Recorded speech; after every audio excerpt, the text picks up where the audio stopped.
Recording studio Gopalganj.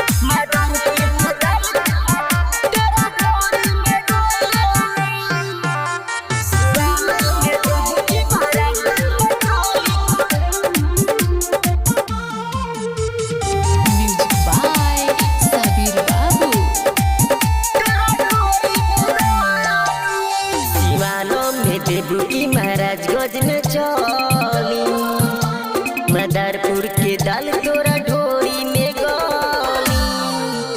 सिवानो में देबू की महाराजगंज में चली खवासपुर के दाल तोरा ढोरी में गली।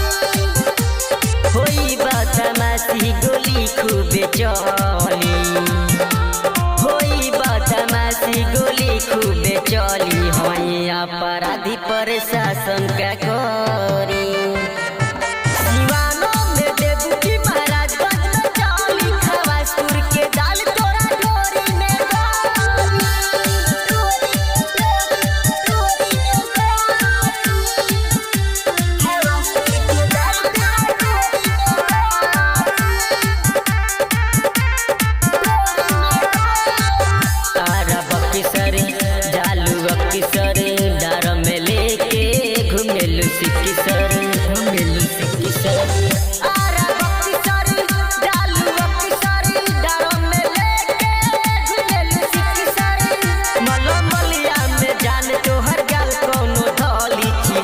क्या करबू पायो ना चली। सिवानो में देबू की महाराजगंज में चली मदारपुर के दाल तोरा ढोरी में गली। सिवानो में देबू की महाराजगंज में चली खवासपुर के दाल तोरा ढोरी में